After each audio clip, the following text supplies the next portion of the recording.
placer, como siempre, escucharlo. Muy buenas noches. ¿Qué tal, Mávila? Buenas noches, ¿cómo le va? Muy buenas noches, gracias a usted.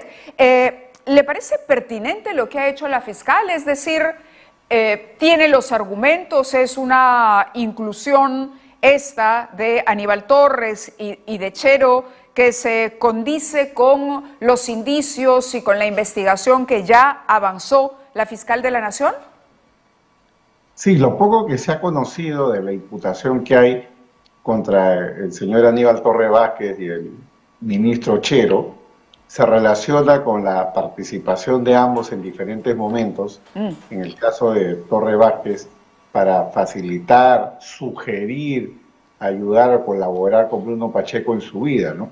Entonces la imputación fiscal se materializa en ese extremo, y en el caso de Chero, porque cuando el señor Samir Villaverde se encontraba recluido en el penal, el señor Chero habría tratado de evitar que el señor Samir Villaverde delate o proporcione información a la Fiscalía y al Congreso en torno a la presunta red criminal que estaría enquistada en el gobierno según la Fiscalía.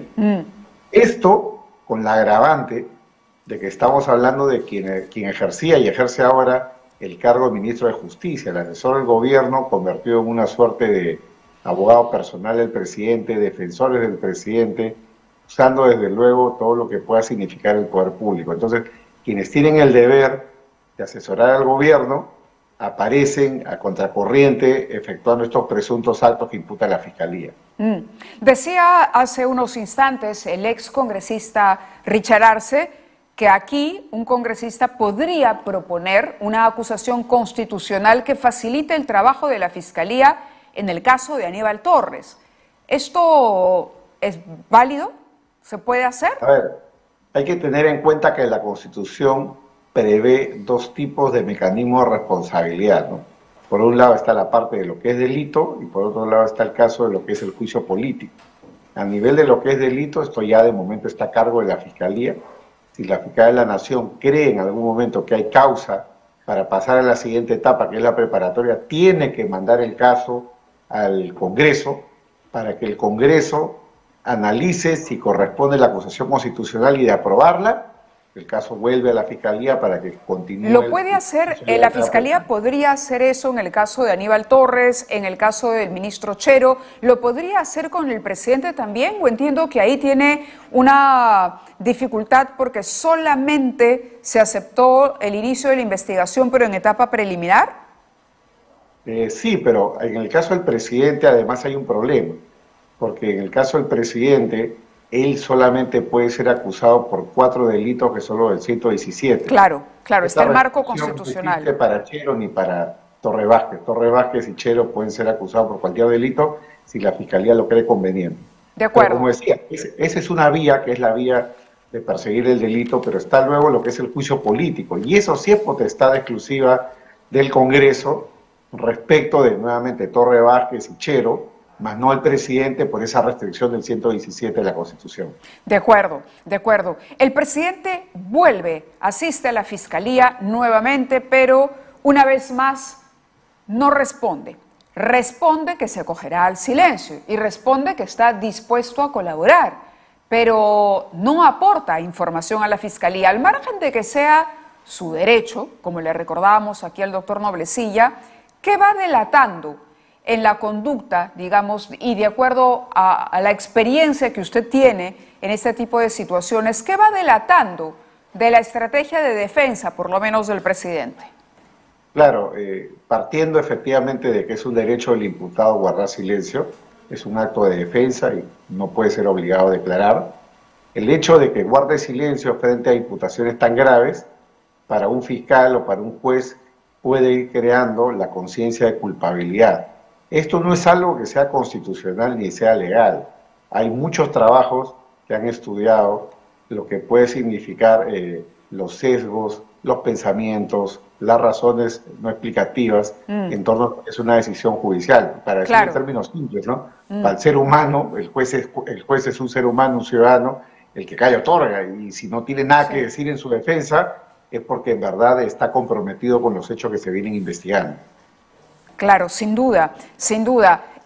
y no es saludable políticamente hablando, digamos. Ahora, penalmente no hay ningún tipo de, más allá de esa presunción y de ese ambiente que se va generando, no es que se agrave en lo penal su situación, se mantiene igual.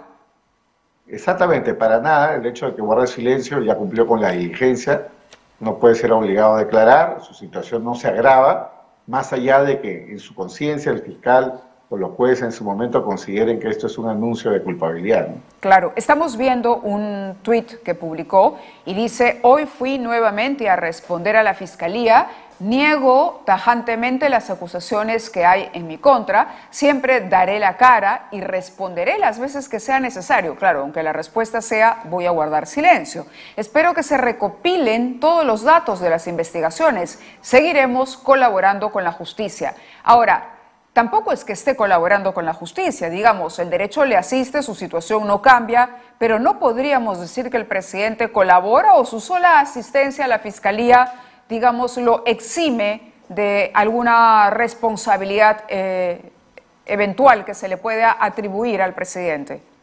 Sin duda que no está colaborando, no solamente porque ha acudido a la Fiscalía a la fuerza, recordemos que primero no quería ir, los abogados dijeron que no iba a ir, que la fiscal estaba obligada a ir a Palacio, que al final fue. Segundo, porque hay muchos datos e indicios de actos de encubrimiento. De hecho, uno de los casos por los cuales está investigado el presidente por encubrimiento personal, a raíz de las denuncias de Mariano González. Claro. Estamos hablando también de la decisión del juez de prisión preventiva para la señora Jennifer Paredes, familiar del presidente, que ha sido una suerte de fusible y a la cual ha sacrificado, porque en esa imputación de obstrucción a la justicia y peligro procesal se señala que ella habría sido ocultada en Palacio de Gobierno, y eso es algo que difícilmente hubiera podido suceder sin la quiesencia, la tolerancia o la orden del presidente de la República. Entonces hay mucha información, muchos datos y eventualmente pruebas, indicios de que el presidente está obstruyendo las investigaciones en su contra y su entorno familiar y de trabajo. Muy bien, doctor, le agradezco que haya estado con nosotros esta noche para aclararnos esos puntos. Finalmente, después de la discusión que hemos tenido, una discusión política, tener las cosas claras también a nivel legal. Muy amable, doctor Caro, gracias. Y que tenga buena noche. Gracias. Adiós.